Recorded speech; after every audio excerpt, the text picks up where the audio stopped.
마태복음 6장 10절 말씀 한 절입니다. 같이 봉독하겠습니다.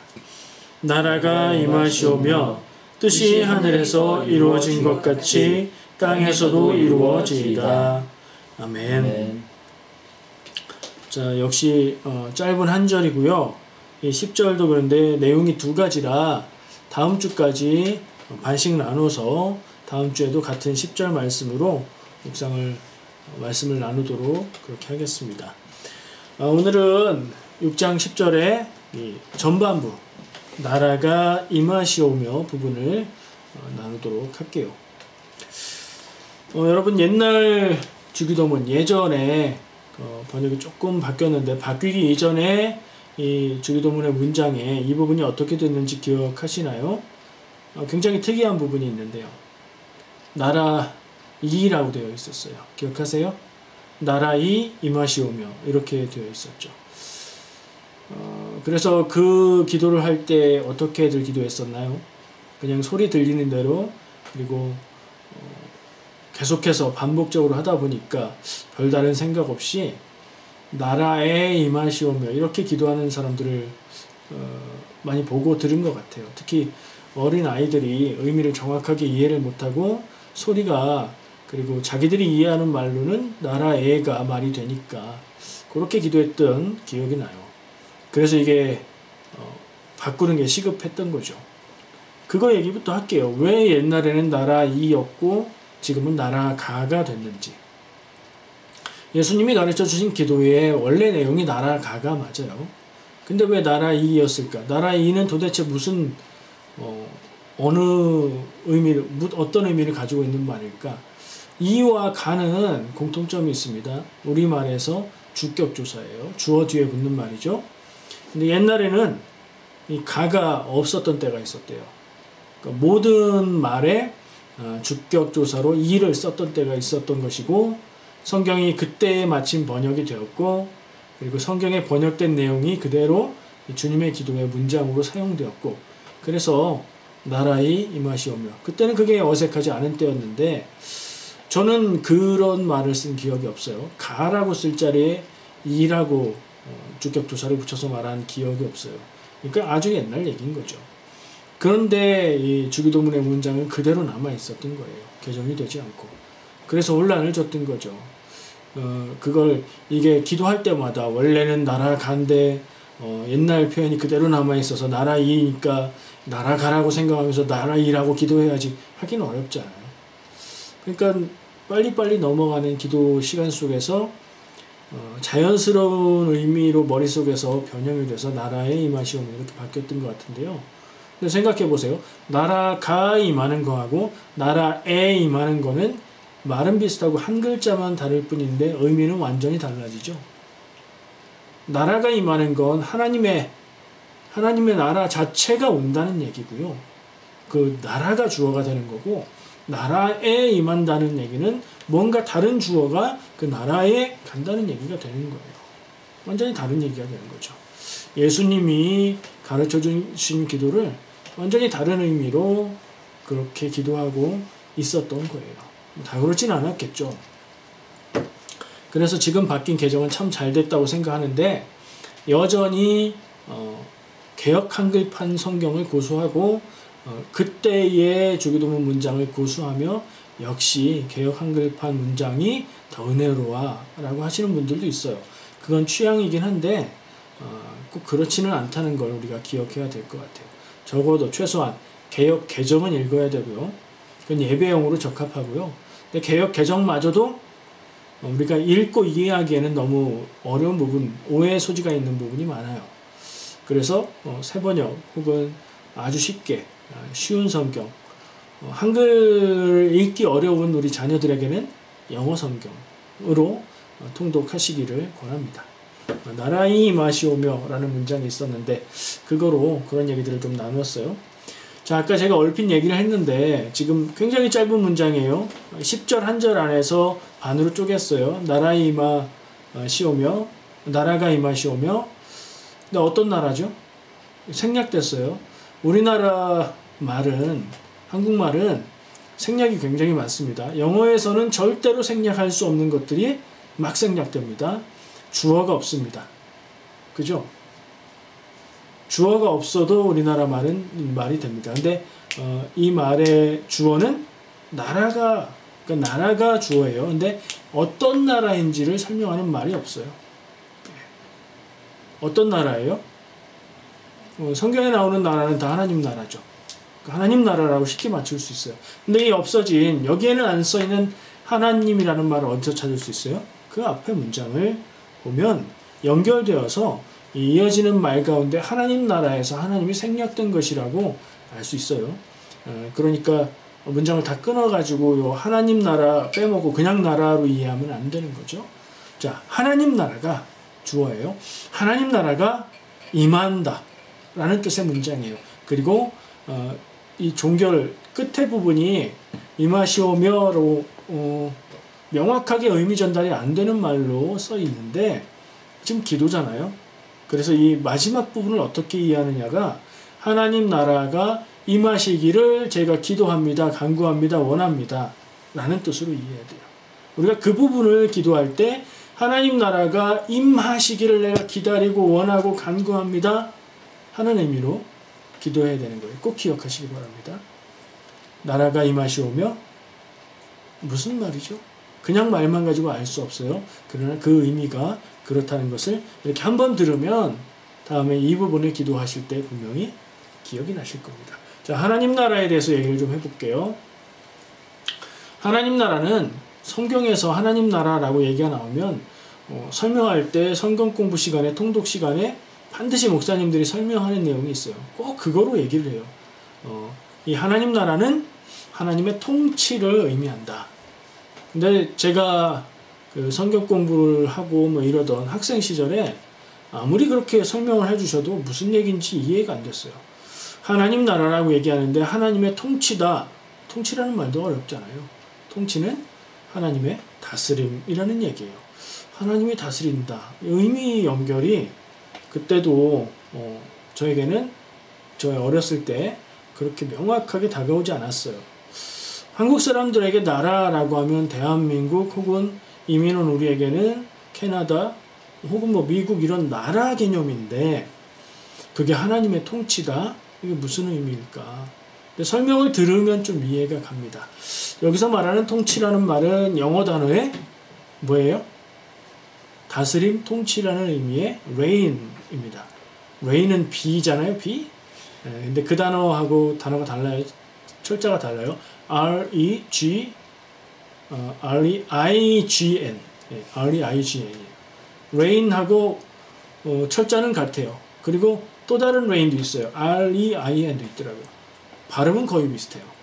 우리가 그거를 뭐 비슷하니까 헷갈릴 것 없이 한번 들으면 기억할 수 있어요. 하나님의 통치, 하나님의 다스림. 하나님의 나라라는 것은 곧 하나님의 통치와 다스림을 얘기한다. 무엇으로 연결할 수 있냐면 어떤 나라든 그 나라를 다스리는 법과 질서가 있고요. 그리고 그것들을 만들어내거나 그것들을 행정적으로 행하는 권력이 있습니다. 나라의 권력이라고 생각하면 쉬워요. 그리고 나라의 법이라고 생각하면 이해가 좀 연결이 되지 않을까 싶어요. 그러니까 하나님의 나라라는 말은 하나님의 통치라는 말이고 하나님의 통치라는 말은 하나님이 대통령이 되시고 하나님이 왕이 되시고 하나님의 법이 그 법이 되는 살아가는 법이 되는 그 다스림이다. 하나님 나라는 어떤 땅을 가진 컨트리, 네이션이 아니에요. 그런 다스림을 얘기하는 거예요. 그러면 그 다스리는 하나님이 다스리시고 하나님의 뜻대로 다스려지는 그 나라는 캐나다 사람들에게도 올 수 있는 거고 한국 사람에게도 올 수 있는 거고 그 어떤 나라 사람, 어떤 국적을 가진 사람에게도 다 올 수 있는 거죠. 유대인들은 그걸 오해해서 예수님이 구세주로 오셔서 하나님의 통치가 임하면 로마의 지배를 몰아내고 유다의 영광을 다시 세울 그 메시아를 기다렸던 거예요. 자기들 마음대로. 근데 그건 뭐 그렇지 않은 것이 예수님의 복음에 의해서 밝혀진 바 된 거죠. 그래서 성경에서 나라라는 표현이 나오면 대부분 제가 방금 설명한 reign, 통치, 다스림, 하나님이 왕 되시고 하나님의 법이 다스려지고 하나님의 법대로 살아가는 그 삶, 그게 하나님 나라다. 이렇게 이해하시면 대체로 의미가 통할 겁니다. 하나님이 다스리시는 평화와 공평이 그리고 완전한 그 나라가 우리의 삶에 임하기를 기도하는 기도예요. 생각해 보세요. 그러면 그 당시에 예수님이 기도를 주시고 또 기도하면서 이 기도를 했던 사람들이 살아가는 삶은 그 하나님 나라의 통치가 임했겠어요? 안 했겠어요? 안 했던 거죠, 아직. 하나님의 나라가 임하지 않았으니까 하나님의 나라가 임하시기를 기도했던 것이고, 그것은 결국에 내가 살아가는 삶이 이렇게 괴롭고 어렵고 슬프고 고달픈 삶, 공평이 없고 차별되고 이런 삶이 아닌, 세상의 권력에 의해서 다스려지는 삶이 아닌 하나님의 법에 따라서, 하나님의 뜻에 따라서 다스려지는 그런 나라의 삶을 내가 살기 원합니다. 그 기도가 되는 겁니다. 여러분의 삶에는 어떻습니까? 하나님의 나라가 여러분의 삶에 임했습니까? 한번 생각해 보시죠. 어떤 부분은 그럴 수도 있고 어떤 부분은 그렇지 않을 수도 있죠. 왜냐하면 예수님이 기도를 주실 때에 예수님은 오셔서 사역을 하셨지만 십자가 복음 사역이 완성되지 않았었고 복음이 전파되는 단계는 아니었죠. 근데 지금은 십자가 사역이 이루어졌고 복음이 전파되는 단계, 그러니까 구원이 이루어진 단계, 그러니까 하나님 나라가 우리의 삶 가운데 임재하고 임해서 이루어질 수 있는 때라는 것을 기억하시기 바랍니다. 세례 요한이 전했고 예수님이 전했던 설교, 제가 자주 강조하죠. 회개하라, 천국이 가까이 왔느니라. 그 말입니다. 하나님의 나라가 가까이 왔다. 제가 재밌게 보았던 영화가 있어요. 제가 영화를 다 좋아하지만 어떤 영화들은 한 번 이상 보통 안 보는데 두 번, 세 번 보기도 하고 자주 보지는 않아도 그 영화의 내용을 자꾸 생각하고 되새기게 되는 그런 경우가 있는데, 톰 행크스가 주연한 더 터미널이라는 영화가 있어요. 터미널이죠, 우리나라 말로. 그 터미널은 어디를 얘기하는 거죠? 공항을 얘기하는 거예요. 제 기억에는 뉴욕 JFK 공항이었던 것 같아요. 스토리를 간단하게 소개해 볼게요. 오늘 말씀의 내용과 연결이 돼서 제가 그 영화가 떠올랐고요. 재미도 있고요. 의미도 있게 느껴져서 여러분들에게 추천해 드립니다. 혹시 안 보셨다면 옛날 영화지만 찾아서 보시면 좋을 것 같아요. 자, 톰 행크스가 미국 사람이 아니에요. 저 유럽, 동유럽 쪽 어디쯤에 있는, 실제로 있는 나라가 아닌 가상의 어떤 나라의 시민이에요. 그러니까 아버지가 돌아가십니다. 그래서 아버지가 유언으로 굉장히 유명한 이 재즈 뮤지션들의 사인을 평생 다 모았는데 한 명 거를 못 받았다는 거예요. 그 사람의 사인을 좀 받아서 완성을 해달라 유언을 남겼어요. 그래서 주인공이 비행기를 타고 미국으로 갑니다. 여권을 소지하고 갔겠죠. 근데 비행기를 타고 미국 공항에 도착하기 전에 그 본국에, 그 나라에서 쿠데타가 일어나서 정권이 뒤집힙니다. 세계적으로 그 나라의 권력을 잡은 그 정권을 인정하지 않아서 그 사이에 일어난 일이에요. 그 나라의 이름으로 된 여권이 유효하지 않게, 효력이 없게 되어버립니다. 여권이 효력이 없으면 어떻게 돼요? 비자를 받을 수가 없죠. 비자를 못 받으면요, 입국이 안 되는 거예요.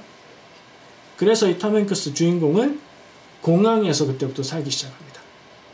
공항에서 살아가는 삶이 시작되고 거기에서 재밌는 에피소드들이 많이 나오고, 영어 한마디 하지 못했던 사람이 공항에서 책자를 통해서 영어를 배우고 또 어떤 여인을 사랑하게 되고 많은 사람들의 애정과 관심을 받고 뭐 그런 내용들이 쭉 이어지다가요, 어느 정도 시간이 지나서 그 나라가 다시 정당한 정권으로 회복이 됩니다. 그래서 그 여권의 효력이 다시 살아나게 돼요. 자, 시민권이 효력이 다시 살아나게 됐으니 이제 비자를 받을 수 있고 미국 땅에 들어갈 수 있게 되죠. 그래서 미국에 들어가서 그 재즈 바에 가서 사인을 받아서 그 아버지의 유언을 이루는 그런 내용으로 되어 있는데, 제가 오늘 연결해서 이야기하고자 하는 내용은 한 나라의 시민임을 증명하는 국제적인 신분증인 여권, 그것이 효과가 없게 되어버리면 그는 어떤 나라의 보호도 받지 못하지요. 어떤 그 시민으로서의 권리도 다 잃게 되는 겁니다. 우리는 여러분들은 어떤 여권을 가지고 계십니까? 아직 한국 여권 가지고 계신 분도 계실 거고 캐나다 여권 있는 분도 계시겠죠? 근데 우리의 마음속에 믿음 속에 우리의 신분은 어디 여권을 가지고 있을까요? 하나님 나라의 여권을 가지고 있는 거죠. 우리는 하나님 나라의 시민입니다. 하나님 나라의 시민이면서 이중국적으로 동시에 국적을 또 가지고 있다고 생각할 수도 있고 혹은 믿음에 있어서는 하나님 나라의 시민이고 세상에서는 또 다른 우리 나라의 시민이다 이렇게 생각할 수도 있겠지요. 자, 나라가 있고 시민이라는 얘기는 두 가지 의미가 있어요. 그 나라로부터 보호와 혜택을 받을 수 있습니다. 그리고 또 다른 의미에서는 그 나라 시민으로서 지켜야 될 법과 의무가 있습니다. 우리는 세상에 속한 나라에 있어서도 그 보호와 권리를 받고 또 책임과 의무를 다 해야 하고요. 하나님 나라의 시민으로서도 보호와 권리를 받고 그리고 책임과 의무를 다 해야 되는 줄 믿습니다. 제 생각으로는 하나님 나라 시민으로서의 권리 그리고 책임 이것만 잘 지키면 이 세상 어떤 나라의 시민으로도 손색이 없을 거라고 생각을 합니다. 여러분 마음속에 이 하늘나라의 여권이 품어져 있으십니까? 나는 하늘나라 하나님 나라의 시민이다 이런 생각이 있으십니까? 그 생각과 자부심을 가지고 살아가시길 바랍니다. 그러면 우리는 이 땅에 살아도 하나님의 통치와 하나님의 법을 지키며 살아가는 삶을 살게 되는 것이고 그것은 곧 하나님 나라에 임하는 것이라고 말할 수 있을 겁니다. 제가 또 생각해 봤어요. 이 하나님 나라의 임함, 하나님의 통치 이걸 무엇으로 비유해서 설명할 수 있을까? 그러다 떠오른 게 하나 있습니다. 일제강점기 때 우리 조상들은 일본 시민이었죠. 일본의 식민지였단 말이에요. 그러나 그분들은 독립을 열망했습니다. 자주 국민으로서 조선 사람으로서 독립하기를 간절히 바랬죠. 아직 갖지 못한 조선의 주권, 국권 그리고 조선의 시민됨 그것은 그 모든 우리 조상들 마음 가운데 있었을 겁니다. 일제강점기를 살아가고 있었던 분들의 마음속에 대한독립 만세, 3.1운동 때 외쳤던 그 구호가 아마 비유하자면 하나님 나라가 임하는 것과 같지 않을까 그런 생각을 해봅니다. 또 나누고 싶은 생각이 있습니다. 오늘 말씀의 표현에서 하나님 나라가 어떻게 되기를 기도하죠? 하나님 나라가 임하시기를 기도합니다. 임한다는 것은 어떻게 된다는 거죠? 공간적인 표현으로 설명을 해보자면 나에게서 먼 곳에서부터 나에게로 온다는 겁니다. 하나님 나라는 왜 임한다고 표현을 할까요? 예수님도 요한도 회개하라 왜요? 천국이 가까이 왔기 때문이다. 왜 천국이 온다고 표현을 할까요? 유대인들의 독특한 문화와 표현 양식이라고 생각할 수도 있습니다. 근데 신앙적인 의미가 거기에도 담겨 있습니다. 다른 방향으로 생각할 수도 있기 때문이죠. 하나님 나라를 이루기를 원합니다. 이럴 수도 있단 말이에요. 뭐가 다른지 느끼시겠어요? 하나님 나라가 우리에게 임하시기를 원합니다. 하나님 나라를 우리가 이루어 가기를 원합니다. 어떻게 달라요? 하나님 나라가 임하는 건 누가 보내주는 거예요? 하나님이 주시는 거예요. 우리가 하나님 나라를 만들어 간다면 누가 만드는 거예요? 사람이 만들어 가는 거예요. 사회운동을 하고 또 이상적으로 어떤 인류의 미래가 점점 발전되고 완전한 형태로 나갈 것이다 라고 생각하는 사람들은 좋은 사회를, 더 좋은 사회를 사람이 이루어갈 수 있다고 생각을 하겠죠. 그러지 않으면 이 역사와 인생이라는 게 무의미해지지 않을까요? 근데 우리는 조금 다르다는 거죠. 하나님의 법이 통치하고 하나님의 뜻이 다스려지고 하나님이 왕 되신 나라, 완전한 나라, 공평하고 평화롭고 차별이 없고 모든 사람이 평안을 누리는 나라, 그게 하나님이 주신다라고 우리는 생각하고 믿는 겁니다. 그러면 그리스도인은 이 사회운동, 참여 활동들, 정치 활동들 하면 안 될까요? 사람이 어디 교만하게 하나님 나라를 이룰 수 있다고 생각하느냐? 아니요, 활동은 할 수 있죠. 그러나 그런 활동들로서만 완전한 이상사회를 이룰 수 있다고 생각하는 건 조금 세상에 대한 현실도 모르고 사람의 본성도 모르고 좀 교만한 마음이라고 생각이 듭니다. 역사를 누가 만들어 갈까요? 보는 관점에 따라서 다르겠죠. 위대한 어떤 사람들이 역사를 만들어 간다고 생각할 수도 있어요. 아니면 위대한 한 사람보다는 세상을 살다가 떠나가는 수많은 이름 없는 사람들에 의해서 역사가 흘러간다고 생각할 수도 있어요. 우리는 신앙적으로 역사의 주인은 하나님이라고 고백합니다. 역사를 하나님이 이끌어 가시고 인도하신다는 거예요.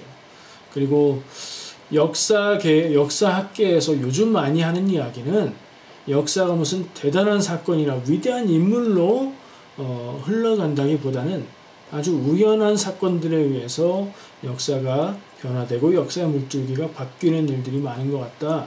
이렇게 얘기를 합니다. 마치 세상 사람들이 우연이라고 얘기하는 것을 우리는 하나님이 주신 필연이라고 이야기하는 것과 같은 느낌이 들어요. 역사의 주인은 하나님이 역사를 인도하시고 흐름을 가져가십니다. 우리는 그것을 믿고 그 하나님이 주시는 하나님 나라를 기대하고 바라봅니다.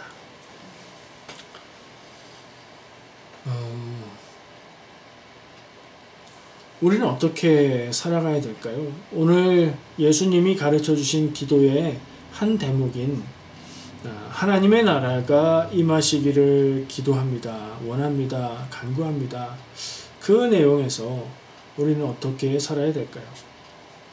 우리에게 허락해 주시고 은혜로 다가오시는 하나님의 나라를 사모하고 기다리고, 그렇죠? 그래야 할 겁니다. 무엇과 대비해 볼 수 있을까요? 우리가 살아가고 있는 이 세상에서의 삶이 만족스럽고 평화롭고 더 이상 바랄 게 없으신 분 혹시 계십니까? 별로 없을 거라는 생각이 듭니다. 언제나 한편으로는 부족하고 언제나 한편으로는 불안하지요. 하나님의 나라는 그런 부족함과 불안함이 없이, 그리고 넘치지도 않게 완전한 그런 나라인 줄 믿습니다. 우리가 살아가는 현실은 부족하지만 하나님이 주시는 이 삶 가운데에 하나님의 나라를 바라보면서 기도하며 기다리며 나아가고, 또 그 나라를 이루기 위해서 나에게 맡겨진 사명이 있다면 그것을 기쁨으로 감당하는 삶이 성도의 삶이어야 된다고 생각합니다. 우리는 삶의 목적을 어디에 두어야 할까요? 하나님 나라는 하나님이 주실 때에 하나님이 계획하신 모습으로 우리에게 올 겁니다. 개인적으로 믿음 안에서 살아간다면 세상에 살아도 하나님 나라를 사는 천국의 삶을 사는 삶을 살 수 있을 겁니다. 그것이 우리의 목적이 되어야 하지 않을까요? 믿음의 목적도 삶의 목적도 세상에서 살아가되 하나님이 주시는 평화와 은혜를 누리며 세상 가운데서 천국을 살아가는 것, 그것이 우리의 삶의 중요한 목표일 것 같습니다. 좋은 것들을 이루고 좋은 것들을 가지고 좋은 일들을 성취하는 것, 성도에게 있어서는 그 앞에 하나님 이걸 붙이면 됩니다. 하나님의 좋은 것을 이루고 하나님이 좋으신 것을 우리가 성취하고 하나님이 좋아하실 모습으로 살아가는 것이 우리의 목적이 되면 좋고요. 세상에서의 성취나 부요함이나 어떤 명예나 이런 것들은 하나님 뜻을 따라 살아가는 가운데 하나님이 허락해 주시면 감사한 것이고, 그렇지 않다면 그것도 감사한 일 아닐까요? 어쨌든 우리는 가장 중요한 것, 하나님 나라를 바라보고 하나님 나라를 소유하며 살아가고 있기 때문이죠. 혹시 나는 하나님 나라를 잘 모르겠다, 내 믿음은 하나님 나라의 삶을 사는 것, 그거하고는 잘 관계가 없는 것 같다, 이런 판단이 드신다면 오늘 말씀 기억하시고 곰곰이 생각하시고 이 말씀을 놓고 기도하시기 바랍니다. 성도의 삶은 하나님 나라를 바라보고 이 세상에서 하나님 나라를 살아가는 것이어야 합니다. 그렇게 사시길 축복합니다. 기도하겠습니다. 사랑과 은혜의 주님 감사합니다. 오늘 우리가 함께 예수님이 가르쳐 주신 기도의 일부를 생각하고 나누었습니다. 주여, 우리 모든 성도들 한 명 한 명의 인생에 하나님의 나라가 임하기를 원합니다. 내가 살아가는 삶이 하나님을 왕으로 삼고 하나님의 뜻대로 살아가며 하나님의 법이 다스리는 통치 가운데 살아가는 삶이 되기를 원합니다. 주 인도하고 보하여 주시옵소서. 우리에게 허락하시는 사명을 감당하되 하나님 나라는 내가 이루어가는 것이 아니라 하나님이 주시는 것임을 기억하고 그날을 바라고 바라보고 그날을 이루며 살아가게 하여 주시옵소서. 예수님의 이름으로 기도합니다. 아멘. 자, 오늘 말씀 나눈 것 기도할 제목 생각하실 수 있겠어요? 전에도 제가 한번 말씀드린 적이 있지만 제가 말씀을 나누는 설교하는 목적은 은혜를 끼치기 위함이 아닙니다. 가공된 음식을 맛있게 만들어서 먹여주기보다는 음식의 영양소를 따지고 건강한 음식을 만들어 먹을 수 있는 그런 성도들이 됐으면 하는 바람이에요. 그래서 가능하면 성경 말씀을 읽고 이해하고 해석하는 데 도움이 될 만한 그런 저의 생각과 경험들을 같이 나누기를 원합니다. 그래서 쉽게 은혜가 되는 답을 주지 못하더라도 같이 잘 따라오시면 스스로 말씀을 읽으시고 이해하고 해석하고 은혜를 구하는데 도움이 될 수 있다고 저는 생각하고 그렇게 노력하고 있습니다. 자, 오늘 말씀을 기억해 보시면 어떤 기도 제목이 생각이 나십니까? 말씀을 한번 생각해 보시고 나의 삶을 생각해 보시고 또 말씀을 듣는 가운데 내 마음 가운데 떠오른 어떤 생각들, 마음들이 있다면 그것을 두고 기도하면 좋겠습니다. 샘플로 하나 말씀을 드리면 내가 지금 하나님 나라의 삶을 살아가고 있나 질문할 수 있을 것이고요. 내가 하나님 나라의 삶을 살아가기 위해서 나는 무엇을 어떻게 해야 될까? 내가 버릴 것은 무엇이며 내가 더 해야 될 것은 무엇일까? 이런 것도 우리가 기도하고 생각할 수 있을 것 같아요. 오늘 말씀과 말씀에 대한 묵상 같이 마음에 담으시고 오늘은 조용히 기도하는 시간 가지면 좋겠습니다. 함께 기도하시고요. 제가 정리하는 기도 하도록 하겠습니다.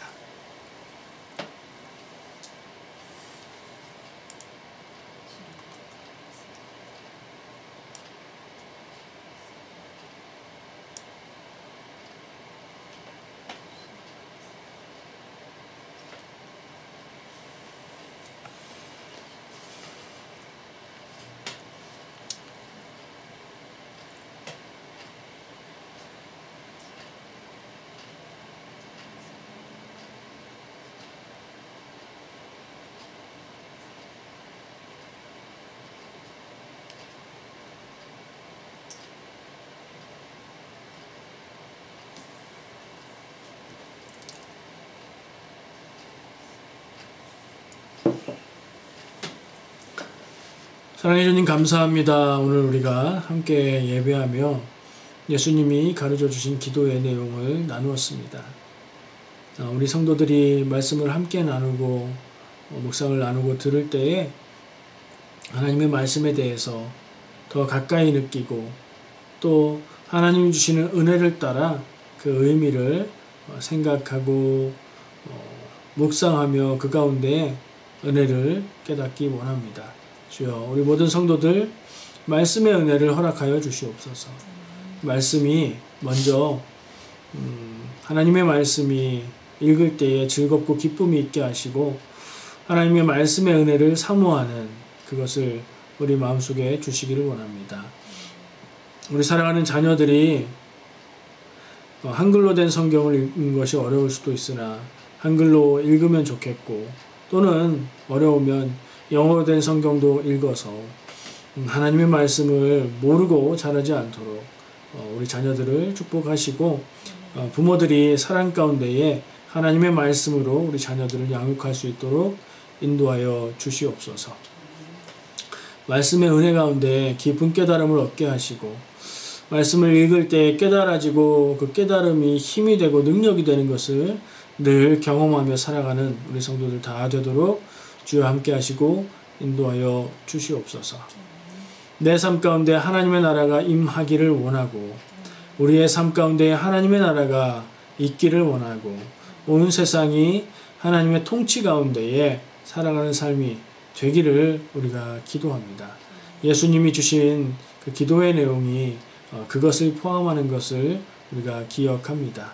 이 기도를 함께 할 때마다 이 기도의 내용을 우리가 기억할 때마다 주여 하나님 나라를 생각하게 하시고 바라보고 사모하게 하시며 우리의 삶 가운데 이뤄갈 수 있는 그 능력을 허락하여 주시옵소서. 우리의 삶의 주인이 되어 있는 것이 무엇인지 생각해 보기를 원합니다. 만문, 돈에 사로잡혀 그것을 주인으로 삼고 살아가지는 않는지, 예수님이 재물과 하나님을 겸하여 섬길 수 없다고 말씀하셨는데 우리는 둘 다 할 수 있다고 생각하는 것은 아닌지 돌아보게 하시고 깊이 생각하게 하시고 하나님을 선택하며 그 은혜 안에 살아가는 우리가 다 되도록 인도하여 주시옵소서. 세상 가운데 어려움과 고민들이 있습니다.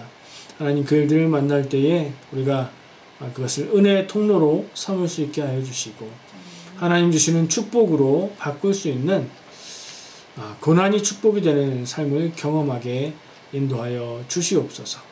우리 성도들의 기도의 제목 하나님 다 들어주시고 응답하시되 하나님이 허락하시는 것이 우리에게 더 내 생각보다 더 좋은 것이며 더 완전한 것임을 경험할 수 있도록 인도하여 주시옵소서. 예수님의 이름으로 기도합니다. 아멘. 이제 우리 함께 개인 기도하는 시간 갖겠습니다.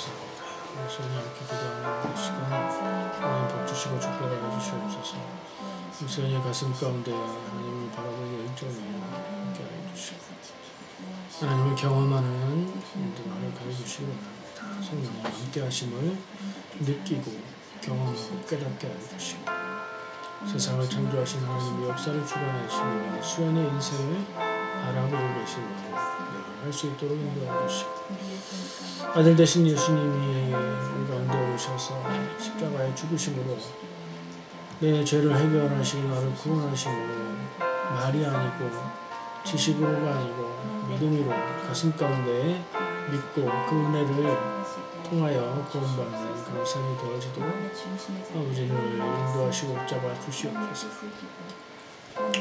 주여 건강 주시기 원합니다. 우리 가족들이 다 감기를 앓고 지나왔습니다. 어떤 병인지 우리는 알지 못하지만 하나님 이기게 하시니 감사하고 또 아직도 아픈 부분들은 건강하여져서 다 이기게 하여 주실 줄 믿습니다. 몸도 건강하게 하시고 마음과 생각과 믿음이 건강하게 우리를 지켜주시옵소서. 우리 교회 모든 성도들에게도 다 같은 은혜를 허락하여 주시옵소서. 특별히 우리 수연이에게 건강한 마음, 건강한 생각, 건강한 믿음을 허락하여 주셔서 하나님의 사명을 감당하는 아들 될 수 있도록 그리고 그 인생이 행복한 삶이 될 수 있도록 축복하여 주시옵소서. 사람을 귀하게 여기며 감사할 수 있는 마음도 주시고 하나님의 마음과 눈으로 세상을 바라보며 이웃들을 바라보는 그런 수연이 성도에게 인도하여 주시옵소서. 만남의 복을 주시고 수연이가 복된 만남이 되어질 수 있도록 인도하여 주시옵소서. 지혜해 주셔서 공부하게 하시고 그것이 능력되어서 하나님의 일을 이루고 이웃들을 사랑하는 그런 삶이 되도록 축복하여 주시옵소서. 예수님의 이름으로 기도합니다.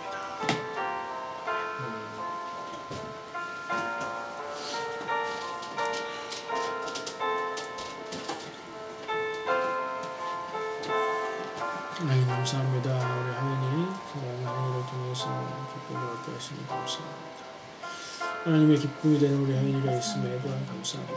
주여, 우리 하연이를 통해서 하나님이 기뻐 받으시고 하나님의 일을 이루어가는 그런 하연이 삶이 되게 축복하여 주시옵소서. 하연이가 예배를 섬기는 손길을 통해서 우리 교회 성도들이 예배할 수 있게 인도하시니 감사합니다. 하연이도 기쁜 마음으로 예배를 섬길 수 있도록 주여 인도해 주시고 더욱더 잘할 수 있도록 지혜를 주시고 능력을 허락하여 주시옵소서.